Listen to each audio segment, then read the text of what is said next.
안녕하세요. 김태현 목사입니다. 뚜벅뚜벅 메시지. 오늘은 시편 묵상 99번째. 이 구절을 꼭 붙잡으면 거룩한 자로 살 수 있다. 이 구절을 꼭 붙잡으면 거룩한 자로 살 수 있다. 시편 99편 1절에서 9절의 말씀 가지고 오늘도 뚜벅뚜벅 걸어가겠습니다. 하나님을 믿는 우리에게 하나님이 어떤 분이신지 아는 것은 대단히 중요합니다. 이미 하나님에 대해서 많이 들으셨을 겁니다. 온 세상의 창조자이시고 유일하신 신이시며 위대하시고 지금도 천하 만물을 다스리는 그런 분이시지요. 시편 99편은 그 하나님의 속성 중에 하나인 거룩함을 노래하고 있습니다. 9절밖에 안 되는 짧은 시편이지만 주님은 거룩하시다. 이 구절이 3번이나 고백은 나옵니다. 하나님이 거룩하시다라는 의미는 그저 하나님께는 죄나 악이 없이 완벽하시다는 의미만 아닙니다. 시편 99편 4절에서 하나님의 거룩하심에 대해서 주목할 언급을 하시죠. 굉장히 중요한 구절이에요. 주님의 능력은 정의를 사랑하심에 있습니다. 주님께서 공평의 기초를 놓으시고 야곱에게 공평과 정의를 행하셨습니다. 시편 기자는 여기서 하나님의 능력이 천지를 창조하신 것에 있다 하지 않았습니다. 홍해를 가르시고 오병이어의 기적을 행하시고 죽은 자를 살리신 것에 있다고도 하지 않았습니다. 여기에 시편 기자는 하나님의 능력이 정의를 사랑함에 있다고 하였습니다. 이것이 하나님께서 세상 다른 신들과 다른 차이점입니다. 하나님께서 정의를 사랑하신다는 말은 정의를 중요하게 여기신다, 법을 만드시고 철저히 지키신다, 옳고 그른 것을 분명히 판단하신다라는 의미가 아니에요. 하나님께서 사랑하는 대상은 하나뿐입니다. 사람입니다. 그러므로 하나님께서 정의를 사랑하는 것 역시 사람을 사랑하기 때문입니다. 하나님께서 우리를 보실 때 거룩한 자냐 죄인이냐 판단하는 것이 아니라 죄인을 거룩하게 하기를 기뻐하신다는 의미입니다.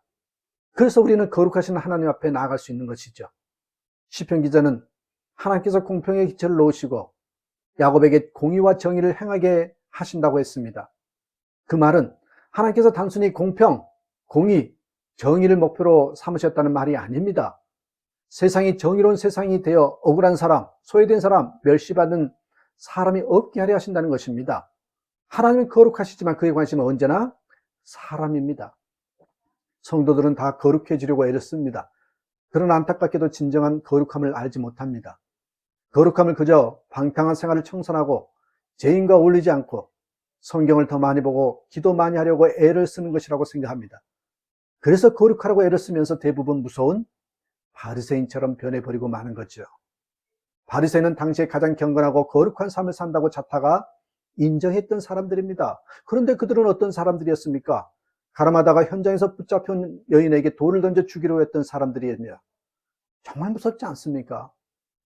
이것이 그들의 방식으로 하나님의 말씀을 지키는 것이고 그들 기준의 거룩이었습니다. 죄인과 한 동네에 함께 살 수 없다는 것입니다. 이것이 진정한 거룩이 아닙니다. 그 속에 왜요? 사랑이 없기 때문에. 시편 99편은 두 고백을 계속 반복하죠. 하나님을 찬양하라 하는 것과 하나님은 거룩하시다 하는 겁니다. 만일 하나님의 거룩함이 바리새인과 같았다면 이 둘은 함께 할 수 없는 말입니다. 죄인인 우리가 어떻게 거룩한 하나님 앞에서 그분을 찬양할 수 있겠습니까? 1절 주님께서 다스리시니 무백성아 떨어라. 주님께서 구름 위에 앉으시니 온 땅아 흔들려라. 우리가 하나님을 찬양하려 하면 하나님께서 야 됐다 저리 꺼져 더러운 입으로 어찌 내 이름을 부르며 나를 찬양한다고 하느냐 할 것입니다. 세상은 벌써 심판을 받았을 것입니다. 그러나 오히려 거룩하신 하나님께서 죄인 우리에게 계속해서 다가오셔요. 독생자를 주셨어요. 십자가에서 우리를 위해 죽으셨어요. 성령으로 우리 안에 임하셨습니다. 우리를 깨끗하게 만들고 거룩하게 세우시려는 것입니다. 하나님은 정의 자체를 사랑하신 것이 아니었습니다. 우리를 사랑하신 것이었습니다. 그리고 억울한 사람, 눈물 흘리는 사람이 없도록 세상도 정의로워지기를 원하시는 것입니다. 많은 경건한 성도들이 품행이 좋지 않고 교양이 없는 사람들을 벌레 보듯하며 가까이 하기를 싫어합니다. 마음으로 나는 당신과 달라. 나와 당신은 어울리지 않아 생각합니다. 억울한 사람, 가난한 사람, 소외된 사람을 돕기는 하지만 대부분 헌금하여 누군가를 통하여 돕기 원하지 그들과 함께하는 것은 꺼립니다. 이것은 하나님의 거룩함이 아닙니다. 왜요? 사랑이 없기 때문입니다.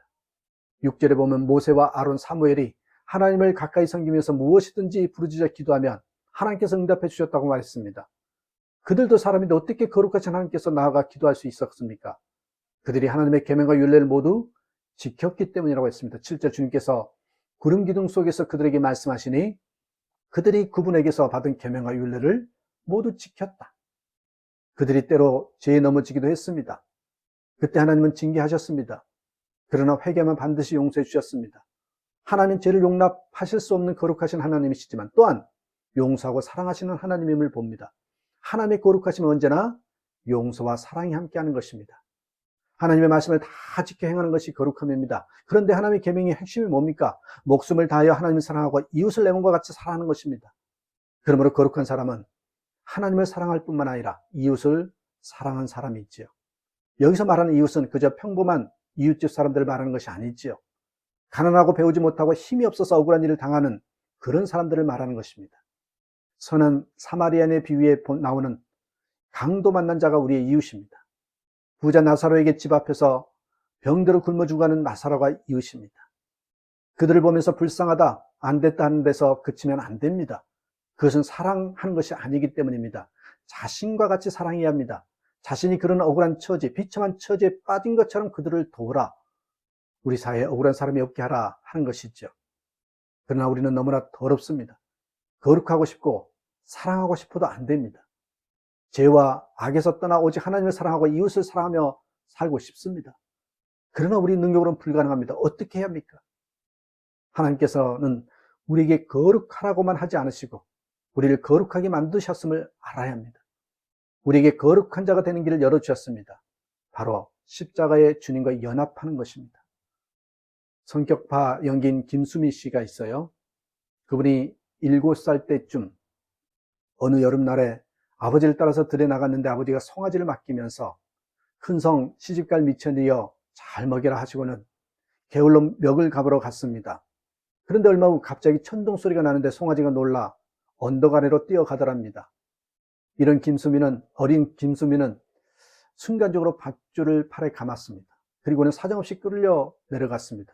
뒤에서 아버지의 음성이 크게 들려왔습니다. 밧줄 놔 버려라. 그러나 어린 김수미는 팔뚝이며 배가 쓸려서 피를 흘리면서도 못 나요. 죽어도 못 나요. 우리 성 시집 못 가요. 라고 소리를 지르며 끌려갔습니다. 그러다시피 뒤쫓아온 아버지 팔 힘에 송아지는 멈추고 아버지는 어린 김수미를 끌어안고 울었답니다.